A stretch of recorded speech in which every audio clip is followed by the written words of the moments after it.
This is The Joe Gaither Show on BamaCentral.com.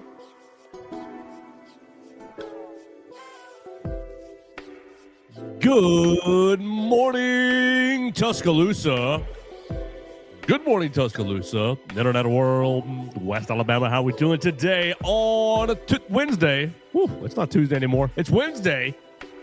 It's Wednesday on the Joe Gaither Show on Bama Central, BamaCentral.com. Hope you are having a great hump day. We're live in the Derek Daniels State Farm Studios, just off McFarland Boulevard, ready to talk some Alabama sports with you on the Bama Central YouTube channel. We're brought to you by Purple Turtle Roofing. Visit roofturtle.com for all of your roofing needs.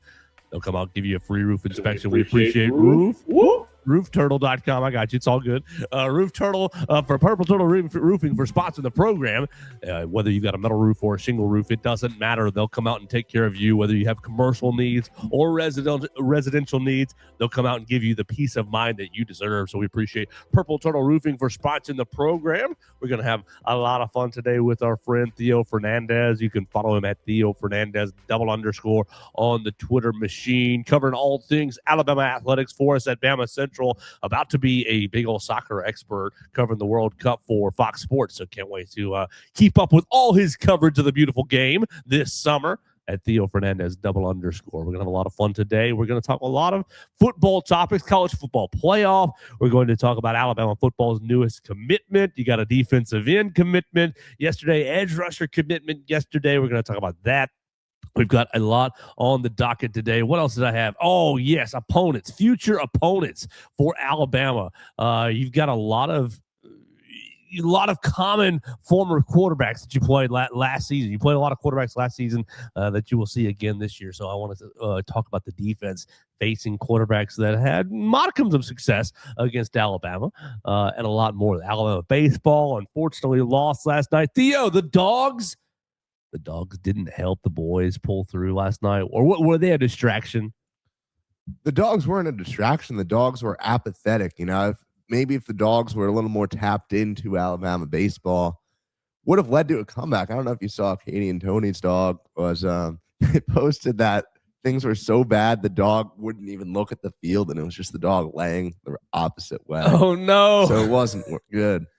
Oh no! Well, I wonder if the distraction. I thought, I saw your article. Errors again was 11-2 or 11-6. 11-2. Oh, brutal.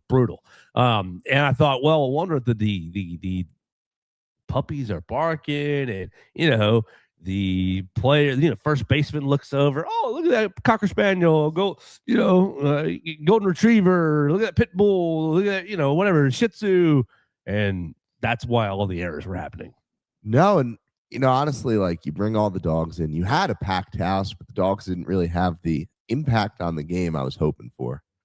I've never seen your eyes before. This is new, Colin. I agree. It feels like I'm talking to a real person over here, not just like a robot behind the screen. So we get the nice, like, eye contact, intimate feel on the Joe Gaither Show today. Well, really, I use the glasses, I'll tell you, because sometimes I get tripped up, and it really helps me to just close my eyes and speak if I'm getting kind of, you hear it sometimes. I'll get tripped up. If I close my eyes, it slows myself down. I can just really deliver what I'm trying to say in a clear and concise fashion. But it doesn't look good on the camera if I'm just closing my eyes, speaking into the. So the glasses give me a little coverage. You can just like. Right. The John Cena. Yeah. You can't see me. Right. Exactly. That's what you do need to close your eyes. Oh man. So here's an amateur, ignorant question for someone who barely pays attention to baseball, and I'm about to jump right into it. These midweek games, these last few. Not good results that you've had, particularly last night. Is it just because you're playing the bottom end of the roster? You're playing the bottom end of the roster. You're giving all the young pitchers chances to get a taste of college baseball. And, of course, UAB, super hungry to beat Big Bad Bama. And great, you should be. But is it just a circumstance where it's just a bunch of young players and maybe these guys are still marinating and not like this is an SEC game, and maybe was the roster last night, not what you see over the weekend against Tennessee this upcoming weekend, for example? So my whole thesis on what I wrote last night was that midweek results do not matter. The idea that, Alabama went out and lost to UAB. does not really affect much. Doesn't really affect the seeding, the RPM. Midweek losses happen. Florida's lost to like 7 midweek teams this year. Like a lot of good teams have lost bad games. The problem with these midweek losses for Alabama, Southern Miss was whatever. You ran into a great team. South Alabama in this UAB game, it was a culmination of the issues that have plagued your team all season. It is a microcosm of the season unfolding in one game. Now, Alabama pitched freshman Luke Smyers in this game last night, and Smyers is going to, I believe, be one of the biggest guys in this bullpen starting next year. I think this is a really high upside player. Virginia Gatorade Player of the Year last year in high school. He just didn't have his stuff. He hit 2 batters. He committed a throwing error. So UAB goes out, scores 3 runs off of him. He gets pulled. 2 more runs end up being attributed to Smyers, who only recorded 1 out. So he threw Smyers, but then he went right into JT Blackwood, Austin Morris, Connor Lehman, all the guys who've been throwing on these midweeks. So quite frankly, no, the roster is the roster. You're always going to throw the, weaker guys on the bullpen, but so is UAB, right? UAB is also throwing their kind of bottom of the barrel pitching. So really, there's nothing to talk about roster-wise. You threw your guys, and it just didn't work out because it was a Jason Torres error in the first, because it was Brady Neal who entered the game with only 3 errors, playing a new position in right field, committing 2, and both of those were literally picks up the ball, fields it, goes back to throwing, it just slips out of the hands as he's throwing. It was just, man, these errors are a problem. Oh, tragic, honestly. How do you fix an error problem in the middle of the season? Is it possible? Because you have 3 weeks left. You have 2 weeks left. Can you start playing clean defensive baseball, or is it just it is what it is? The team wasn't fundamentally prepared in the offseason? I don't know. I'm asking. It's really weird, man. Justin LeBron, I think, is the biggest example of this, because LeBron's been great. He has never struggled with errors. It has never been a storyline at any point in his career. And now we're talking about him at 15 errors. And now this guy was supposed to be a defensive wizard. You have people who legitimately think he probably has to play outfield in the MLB. That might be an overreaction. I think it's a bit of an overreaction, but it's a take that you can make without being laughed at now, which would not have happened, a year ago. So you look at the LeBron stuff, okay, Jason Torres committing an error. It's not groundbreaking stuff. We know he's always struggled defensively. Luke Vaughn at first base. You threw a guy who'd never played first base at first. That. Yeah, there are obviously going to be misread plays and issues there. But just the overall trends, Bryce Fowler, I think it was Bryce Fowler who had one yesterday. That doesn't happen. That's not a thing that happens consistently for him, but it's happened enough this year for him and all the other, quote unquote, defensive plus guys. You've got John Lem back behind the plate. He's a guy who, I love John Lem. I think it's a great story that he's on this team. I think he's a very solid bat. He's not the most, you're giving stuff up by having him behind the plate. So I think it's a mixture of guys who maybe aren't the best defensively. You don't have the best defensive roster this year. That's one. That's always going to put you in probably the top half of the SEC in errors. At a certain point, it just becomes about, you have to question how mentally prepared this team is on a day-to-day basis. And Rob Vaughn took a lot of responsibility yesterday for that, basically saying, this is on me. I did a terrible job preparing these guys for this game. Alabama, I don't know how many errors LSU had yesterday, but Alabama is first in the SEC with now 61 errors on the season. Only SEC school with 60.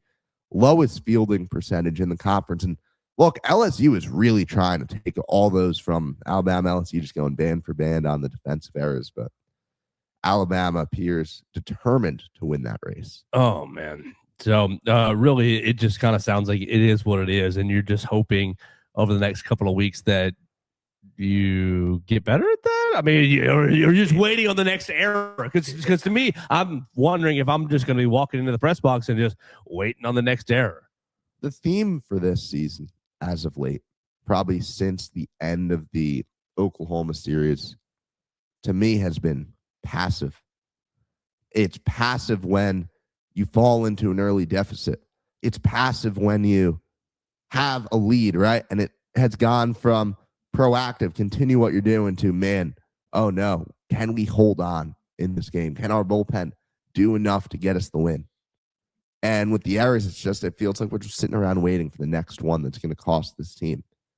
I watched Justin LeBron in a game that you should have won on a Friday night against Arkansas when you're coming off 3 straight series wins. I watched Justin LeBron commit the 2 errors in one play that leads to 4 runs going on the board. And since then, especially, because you've had, since that game, meaning over your last 8 games, you've now had 19 errors. That is as atrocious as it gets. I don't know if it's going to change at any point this season. You almost just have to hope that it comes in a moment where you can afford it. But knowing this team, it doesn't feel like that'll happen. It feels like you're going to lose a game at some point, a big game, possibly a season-ending game because of an error. Oh, man. And so the boys are back in action tomorrow. It's a Thursday, Friday, Saturday series, right? Okay, yeah. So it's a little bit earlier, just a small adjustment to your normal college baseball schedule. The boys will be back in action in Knoxville on Thursday. Tomorrow, it'll be Thursday, Friday, Saturday series against the masterly Tennessee Vols, and you gotta bounce back. You gotta put that Tuesday game in the rearview mirror quickly and stay kind of at least treading water in the SEC, trying to fight for good positioning in the conference tournament. You got any other baseball comments before we move on to football? I don't want to cut you off because that's the sport that's going on at the moment, but I don't want to spend all day talking baseball. Yeah, we'll talk tennis. We'll talk the Tennessee series tomorrow because you think Alabama's having a weird year. It's probably just as weird up in Knoxville. That'll be a really season, I think, defining series almost for both those teams. Oh, actually, no. Perfect. Yes, I agree with you. I have a voicemail here. And I believe it's baseball centric. So let's while we're talking baseball, we want to play this voicemail. You can call the voicemail line at 205-462-7340, extension 800. I got a football topic or 3 on my brain, but here is Hunter Brantley on the voicemail line. It's been a while since I've talked to you boys, and really everything that y'all have talked about that was worth talking about surrounding Alabama football, y'all have already, like I said, y'all have already discussed it. I was going to call in, talk about 8A, but that's past. That's long gone. We've moved on to the draft. Basketball has been doing good in the transfer portal. Women's basketball is doing really good. So let's talk about baseball. How about it? Rob Vaughn, what is going on, man? I mean, you're supposed to be this hitting guru, and we're getting blitzed by freaking UAB. They came into your house and just skull drugged us. What do you do at practice, man? What is going on? Do y'all, work on just hitting a baseball? Do y'all do other stuff, other drills besides BP? Does that go on during practice? What's it looking like out there? You know what I mean? This is kind of disheartening. This is very embarrassing to have to deal with this and see this once a week. On the weekend it's 3 times, and it's just, like I said, it's pitiful. It's pathetic. So why can't we get this fixed? You know what I mean? I feel like it's not that hard. I get it. Hitting a baseball is challenging. Then again, you had a really good portal class. You had a really good recruiting class. I just don't understand. I can't understand the concept of how we can't hit better than what we're doing right now. Last year we were hitting great. This year we suck. And I really can't wrap my head around it. So maybe y'all two have answers, because I sure as heck don't.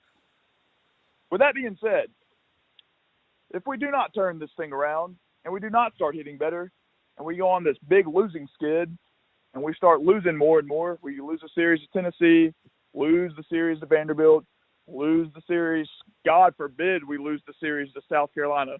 But if that happens, what if, hear me out, what if we took a page out of Mal Moore's book and hired Tony Vitello?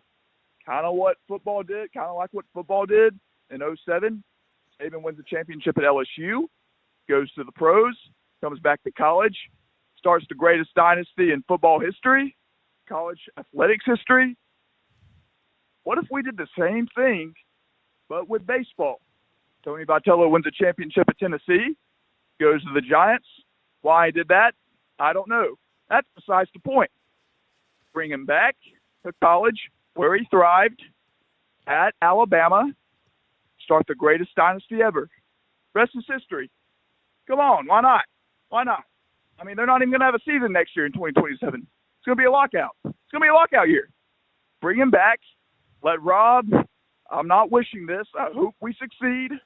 But if we continue to lose and we continue to hit like crap, hey, it's worth thinking about. It's worth keeping it in the back of your head. One call away. Just one call away. Why not? Why not? You know, what's the worst that could happen? Like Tennessee, when he got there, sucked. Look what he did. They were a powerhouse with him. Why not Bama? Why not? Hunter Brantley throwing wild stuff on the wall. Go ahead. I think I need to take a second to process that Does one. his wild stuff stick to the wall? Asking to hire Tony Vitello if first off, Rob Vaughn's still gainfully employed. First off, you're right, gainfully employed and sitting there with a, you can be the disappointment's fine. It's okay to be upset about last night's game, perfectly fine. But look at the SEC standings. You're right there mid-pack, as Theo outlined yesterday. Season's not gone off the rails yet. Let's not just go ahead and jump off a cliff because maybe it'll go off the rails. Go ahead.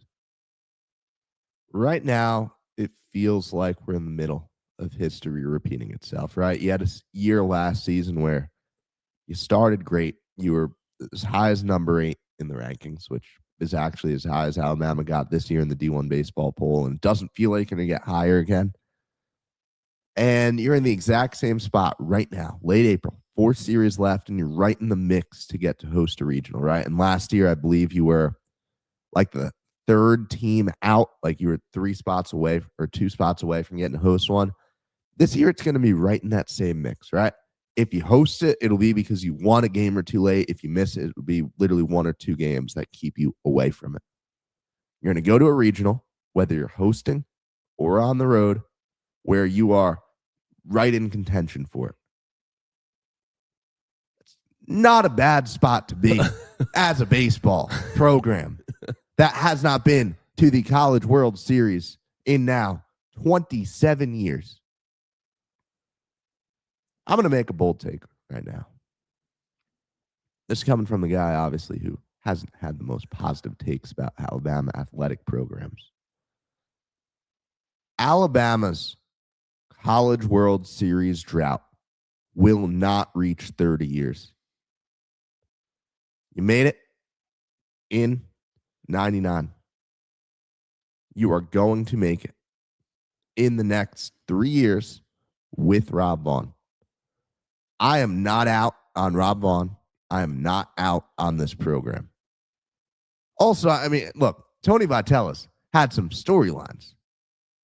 He's 10-13 at this point in the season. This is not like, oh, things are complete. You just beat the Dodgers last night. You're 10-13. You've had, obviously, some questionable, like, okay, yeah, I went and told everyone that my players keep fighting each other in the clubhouse. I don't know why you're doing that, but okay, he's settling in, all right? I don't think he's going to be a one and done, instantly realizes he needs to leave college. And I certainly don't think, even if Alabama completely falls apart, there is a world where Alabama loses 3 of these final 4 series, right? You're not going to lose the South Carolina series, but you can lose 3 out of 4 realistically. One and done in the SEC tournament. 2 games out of a No. Hold on. Yeah. We're not wishing them one and done in the SEC tournament. We're not prognosticating that because I got to eat in Hoover. Yeah, you do. I got it. We got to. Bama baseball's got to go at least 3 games in Hoover so I can gain about 5 pounds a session. Man, I'm a little jealous. That food is so good. Oh. But like, let's just say You're right. Keep going. I'm sorry. Scenario, right? I'm just. Even if that happened, I mean, yeah, it would be underwhelming. I don't even think the seat under Rob Vaughn would be remotely warm. Exactly. Like, okay, the guy took over a program in the midst of a just horrendous. Everybody wants to go to the mountaintop like right bleeping now. If we're not on the top of the mountain right now, we must have the wrong guy. Get out of here. Go get a new guy. What I will like, the only thing that should happen at the end of this season, if things continue this way, is maybe you should make a position coach change, which I think probably has been a little overdue. And it's not Jason Jackson. I like JJ. I think JJ has actually had probably his best season working with what he's got.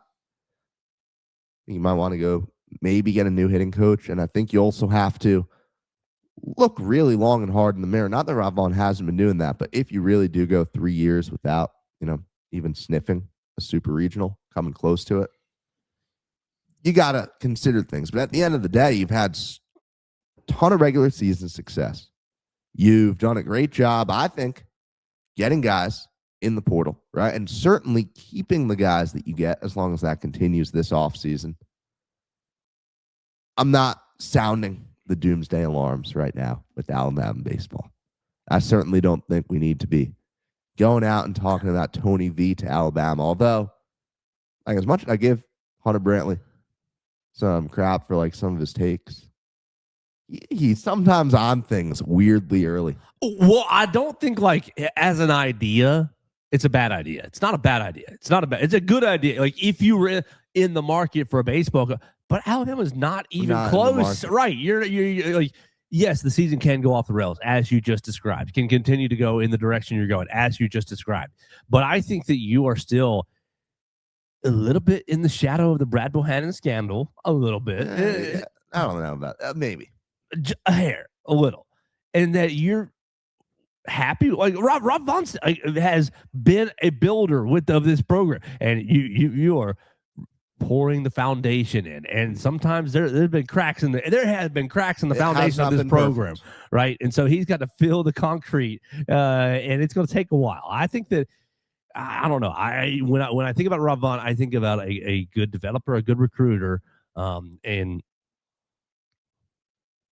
I'm happy with the direction of the baseball program because I feel like they're more relevant right now than they have been in the last 10 years. You know what it will take for me to possibly be out on Rob Vaughn, right?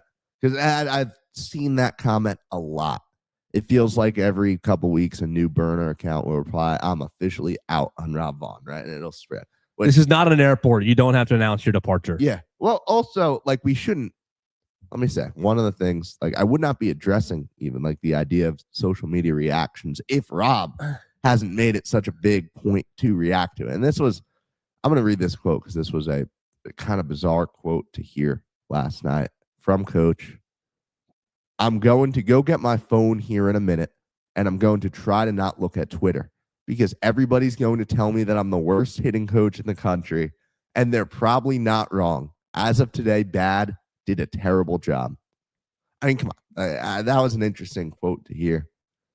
Social media obviously is a crazy world of overreactions and burners and all that. He just needs to give Nick his Twitter accounts and let Nick handle it. Well, he's said before that he doesn't check it during the season, like he said the NATO statement, but I don't know how accurate that is. I mean, there's also one pretty big problem to the Tony Vitello path, which is I don't think Alabama is the program that lands Tony Vitello, right?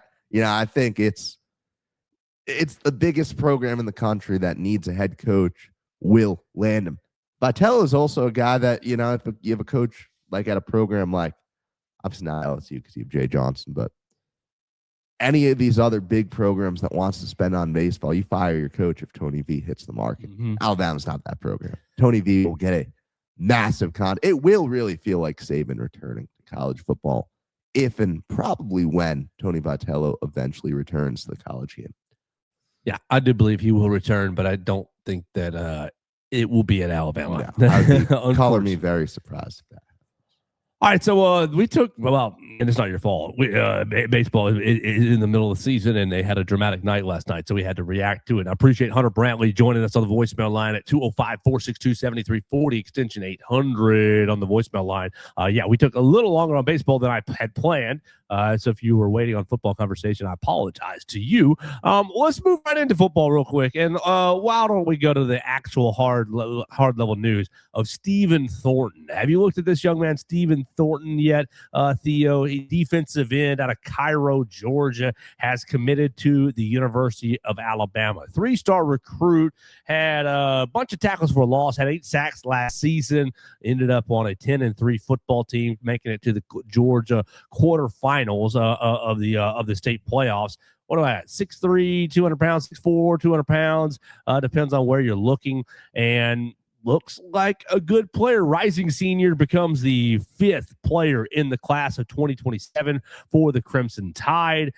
So the class is still pretty small. You're already doing the deadgum silly, well, Alabama recruiting is bad because they're low in the rankings. It's April. It's April. Calm down. Take a deep breath, and let's see where we are in July. We say this every single deadgum year. I'm not going to address it again. Take a deep breath and wait till July. This is part of the deep breath as Alabama adds Stephen Thornton to its class of 2027. What did you see on the size, the measurables?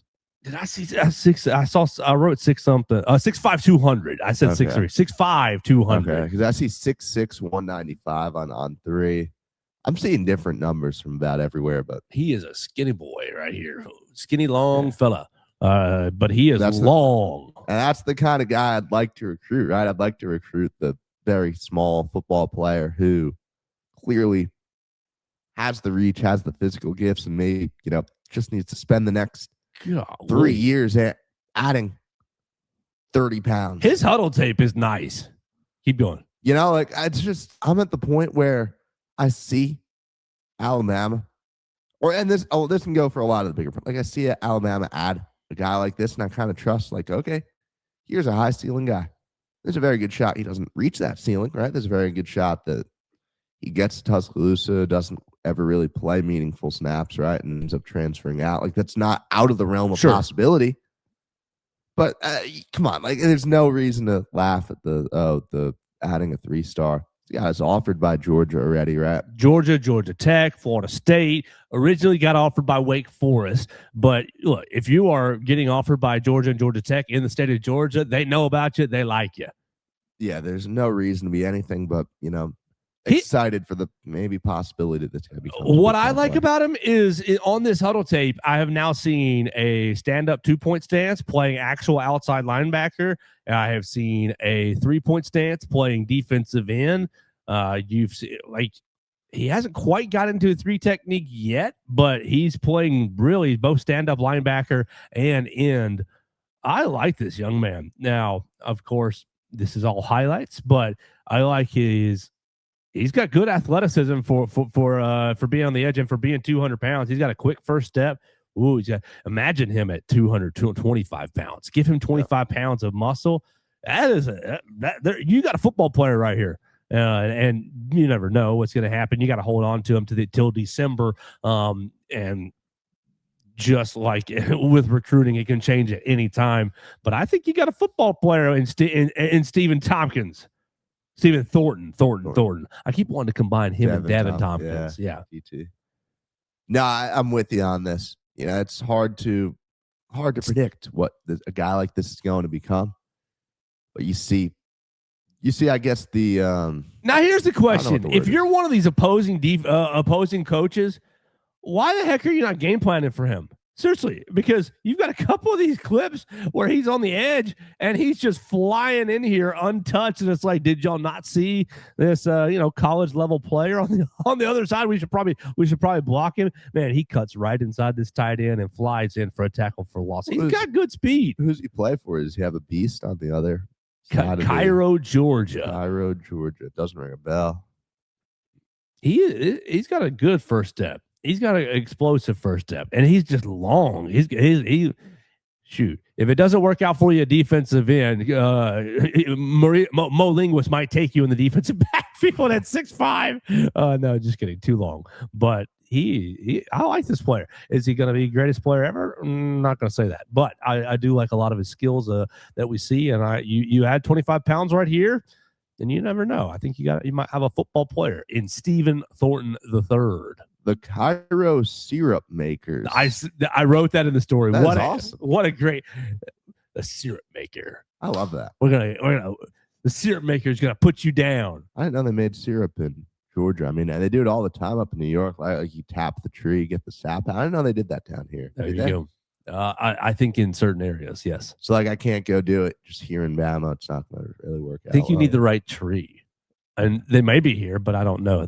I think you need a particular kind of tree. So we can just tap like just about any. Like I got a tree in my backyard that I can like tap and get the. Oh yeah, I mean it's a maple tree, yeah. Maple syrup. Like, do you want to have fern syrup? I guess it'd probably be nasty. No, it'd probably be disgusting. Like, if you had a maple tree down here, you could in theory. In theory, yes. Interesting. Yeah, I think the climate does help up in New York, kind of make it, taste the right way, have the right consistency, that sort of thing. But I do think the concept applies. So you could have a version of maple syrup, if you planted it and waited a long, long time for it to mature.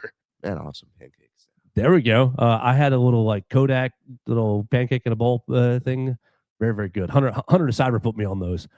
So yeah, very good. Fun. Great. You got 5 recruits now in the class of 2027, and I'm not going to sit here and do what's going to add in the class. We'll react to the next guy as we go. We have no reason to doubt their ability. Right. In December, I think it's the 3rd. In December, you're going to see Alabama, and I'll bet my mortgage that they have a top 5 class.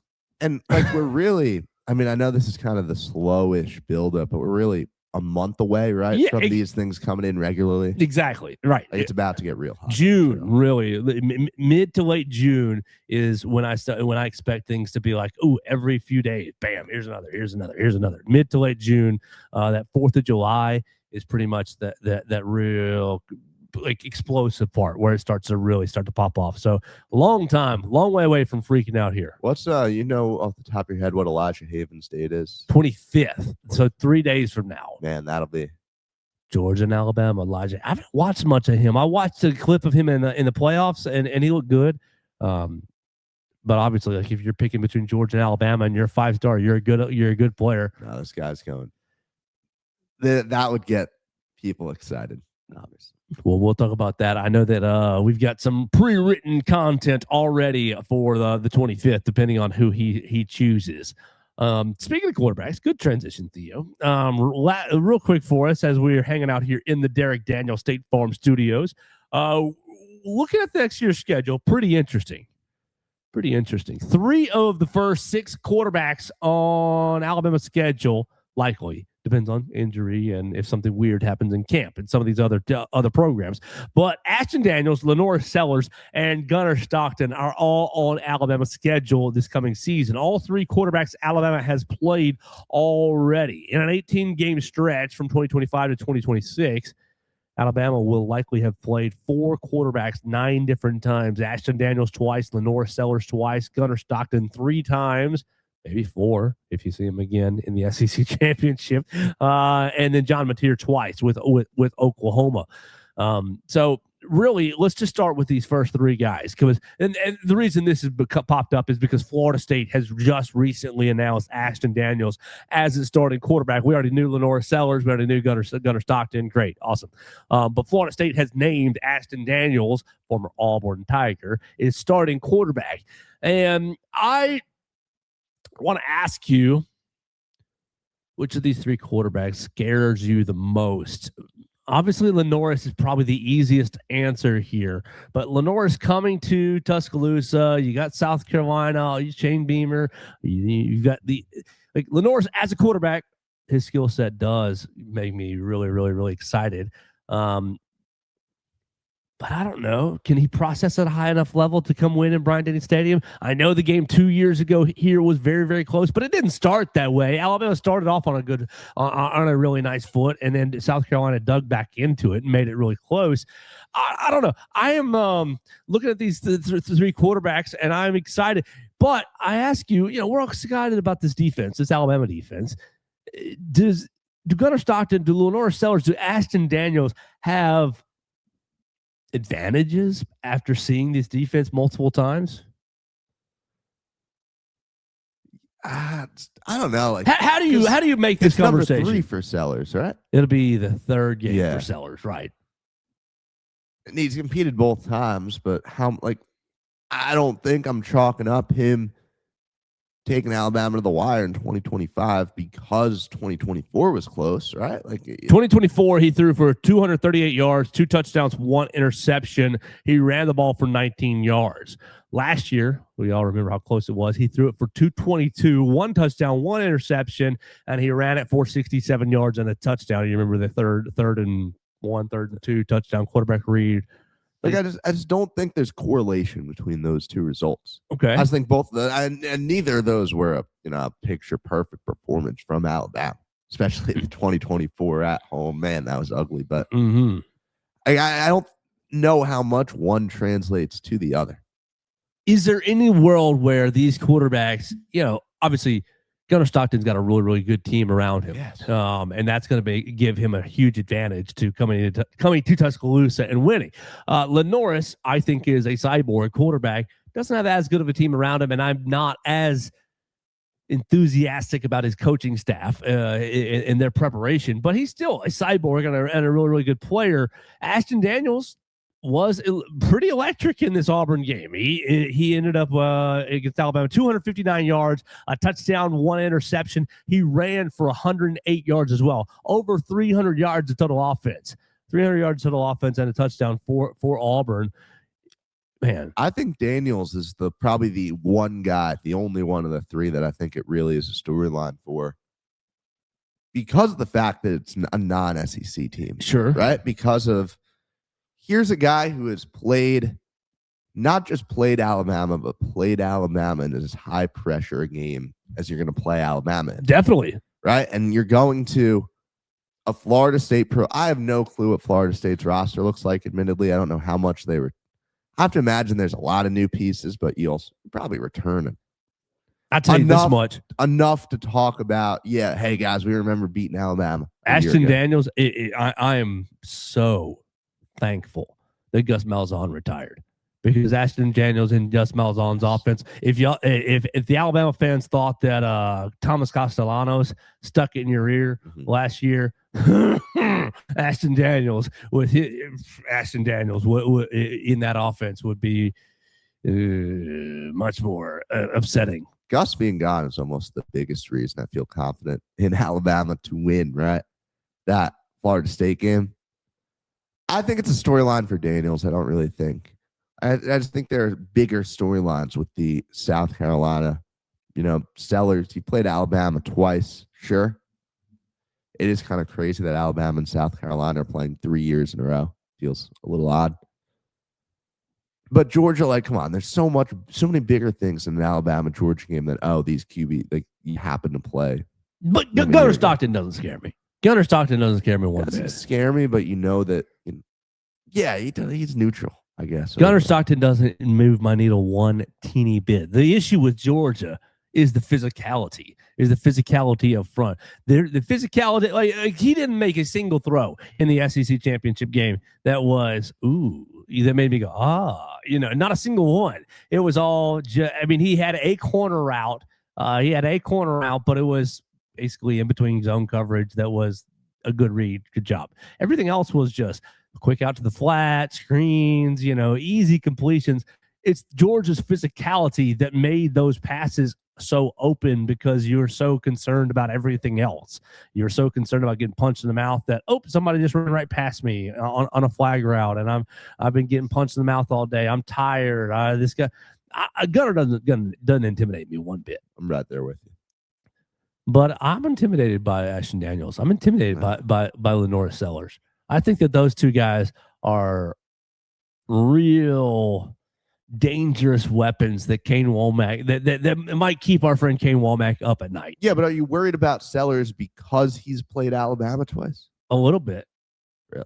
Just because of the familiarity. Their skill sets, yes, their skill sets are mostly what's in play here. But just because of the familiarity of, I've seen this team twice now. I've almost had them. Ashton Daniels, I guess they almost had him too at Auburn last year. But you got so close. I bet you Lenoris is But Lenoris is really, really getting geared up to come to Tuscaloosa. Like, I'm worried about Sellers because I think that this is an extremely talented QB with a program that, I mean, look, you had an atrocious year last season, right? In a year where you entered with very high expectations. And my, historical data would probably suggest that you're going to have a really slow start to the season as usual with Shane Beamer. But there is a world where South Carolina puts it together. You're certainly talented enough to. You certainly have a QB with. I mean, I don't know what the projections are for the high end of Sellers' season, but I think his ceiling is probably as high as anybody's, right? Yeah, I totally agree. My question on Lenoris is, can you eliminate the just special needs decisions that he sometimes makes? Sometimes. I think sometimes he doesn't value the football enough. I think sometimes he throws some balls into traffic, and I also think sometimes he plays a little bit like he's invincible, in the sense that it's just careless, not as careful as he needs to play. And that's one of the things that, in theory, it's another year of probably learn a lot of lessons. I mean, it was a pick six last year, right? Deshaun Jones. Yep. Yeah, you just threw right kind of at him. You made a reckless throw inside your own red zone. Like, that's, in theory, the stuff that you dial back, or you just decide, I'm a loose cannon my whole career. And then this is a guy with day one NFL upside, right? If you turn things around. How you feel about this Alabama defense, Kane Womack? You getting excited about him, or you still got questions? No, I'm excited. I really do. I think that, I don't know if this is just me getting a little biased by just all the discourse around me, but I think I feel a level of confidence with the defensive line that I maybe didn't have entering the spring. And my biggest only question right now is with the inside linebackers. And you guys know I've been in the QB Reese camp for as long as you got some young killers in that room. It's like, I don't know. I kind of just trust that one or two guys will step up. I mean, I've heard Luke Met's name a lot more this spring than I thought I would, right? And he seems like a guy who maybe could be ready earlier than we expected. And then you have if this isn't the best secondary in the nation this year, something went wrong is where I'm at. Something went wrong, or we're not following college football, because I can't come up with another one. It absolutely should be elite. It should be making massive game-changing plays on a near weekly basis. I think the secondary is going to carry this team extremely far. I think you're going to see a really high rotation of the inside linebackers, because I think you've got a group of 5, 6 players who are full of potential, who play hard. There will be some mistakes, but you just got to let them get out there and play. So obviously we're looking at Woodson as the guy who gets the most play on the field. Woodson, QB Reese, Luke Metz are probably my and Caden Jones. I'm starting with those 4. And then the next guy, Duke Johnson, is probably my 5th, and Abdul Sanders is my 6th. Yeah. And really, I can see all 6 getting pretty heavy rotation. You go play 3 snaps, come talk about what you saw, and then you go play 3 more snaps, come talk about what you saw. I think Chuck Morrell is going to have these 6 linebackers in a small little. 2 of them are in, the other 4 are around him, huddled up and talking about what's going on, and then 2 go in, and a couple go off. I think it's going to be a constant 2 in, 2 out, 1 in, 1 out, constant. What are you seeing out there? Woodson, I think, stays most of the time. But that second spot, I think, gets pretty heavily rotated. You'd think by the end of the season, though, you have some level of, 2 guys probably really emerge as the guys there. Maybe, yes. I find it hard to believe that we're going to be rotating like that through the end of the season. I think that why wouldn't you? I guess it would be QB Reese. Yeah, why wouldn't you? I think you're going to have some separation. I think naturally over the course of the season, I think it's a little. Obviously, it's too early for us to sit here and make a prediction, but I don't think it's a bold take to say that somebody is going to likely underwhelm, right? Somebody's not going to be ready. Somebody is going to rise to the occasion and get rewarded with probably a regular starting role. I don't know who it's going to be. I just have seen enough football to say that I think somebody will do it. It's going to be Mets. You think it's going to be Mets? I have my money on QB Reese. Well, oh gosh, QB's so hard to bet against. Yes, I like QB a lot.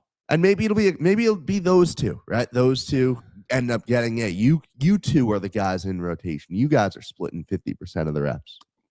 I mean, you saw last year it was basically 3 players for 2 spots. I think maybe it'll be 4 players for 2 spots. It won't be 6. Like for example, like Duke Johnson. I thought he impressed on A-Day. Having my eyes fully on the defense during that, I kept seeing Duke Johnson do things I didn't really know he was going to be doing out on the football field. No way of knowing if that translates to regular season success. We will see as we continue to talk about it this summer and the fall. We cannot wait for Alabama. Well, how many days did I put on the roll tide on the tracker last night? We're approaching 120. We should be. I put 137, but actually, I don't know if I updated. I think it's 136. You know what's crazy is someone could have just messed up a day at any point this offseason. We could just be a day off. We probably are. Let's find out. Days till September 5th. We'll find out. What do you think? Yeah, it's 136. I messed that up last night. I gotta edit it so that Hunter has it correct for tonight. Yeah, 136 days. You got any other football topics? Let's save the football expansion, the playoff expansion, because it seems like the college football playoff is trending to expand to 24 teams. Let's save that. We'll get more information on what that looks like and react to that tomorrow. Any other Alabama quarterback, linebacker, defensive, baseball conversations you have in your brain? No, nothing. The only thing I can think of is a basketball portal closing. Portal's closed. Yeah. Colin Sonia-Giacca and Keaton Bristow did not go into the transfer portal. How surprised are you that those two, Keaton especially? Yeah, I don't know. I kept hearing people talk about Collins entering the portal, and I didn't really know why. I didn't really know. I think if you got good medical care, yeah, right. If you got a medical issue and you got good medical care, stick with it. Right.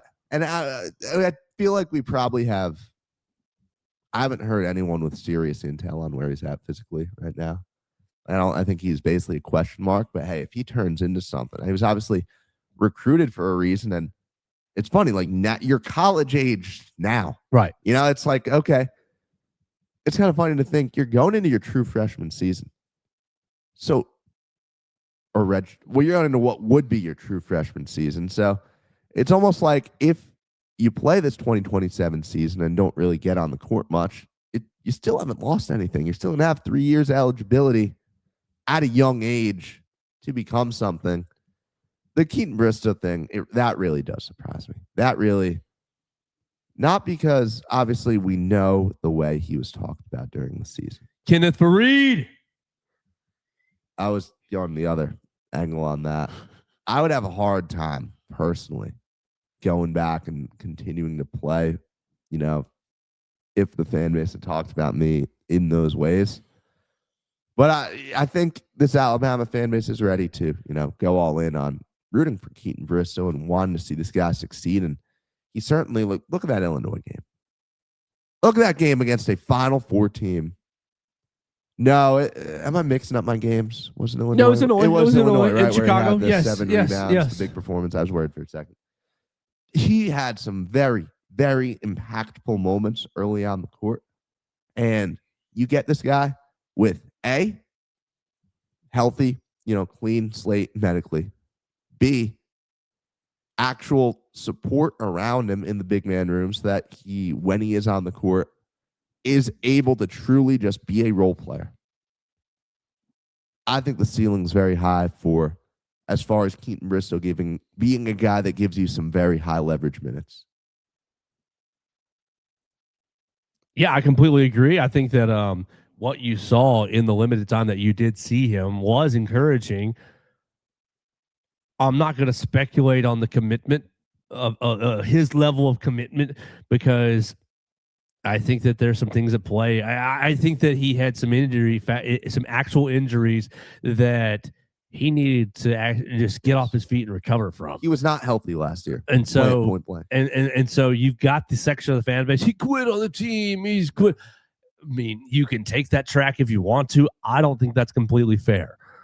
What will he do this coming season? Very hard to guess, but I do think he's going to be a rebounding monster for this team if he can stay healthy. And I think the first game that he gives you 8 rebounds, nobody like it's going to be total flip by the fan base. It's going to be, oh, it was so good. We've always loved you. You're the best player ever. Scholarship for life. No, I completely agree on that. I'm Just like Noah, like Noah was so, such a nothing player for so long. As soon as Noah Williamson did anything positive, it was like cheering on the special needs manager at the end of the bench. But I don't think Keaton Bristow falls into that category though, because I think this is a legitimate. I do. I think he's a good player, basketball player. Yeah, I do think he has the potential to be a good player and has the potential to have a very important role in the team. If you're one of the better rebounding bigs, buddy, you're on the floor. We talked about it last week when Hunter was on, and I stand by it. I think that Keaton Bristow will average more minutes per game than Brandon Garrison. I agree. Yeah, I agree. Like, this is a guy he is a legitimate, probably like, I don't know, third guy off the bench for Alabama. Solid 4-man. Yeah. I think it's a significant role, and I'm glad that this is a piece that Alabama has coming back, because I mean, I don't know. I look at this big man room and do you even need another guy? Like, if you don't add another big in the portal, are you losing sleep? I think you probably should try to.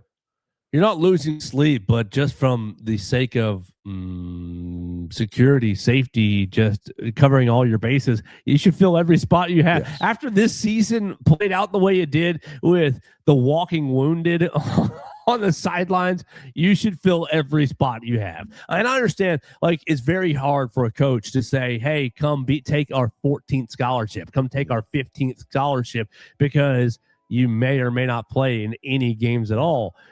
But you got to try to convince somebody to take that 14th, 15th scholarship. Coach has always been like, well, we'll leave that scholarship open because I don't want to, convince somebody. It's hard to manage rotations.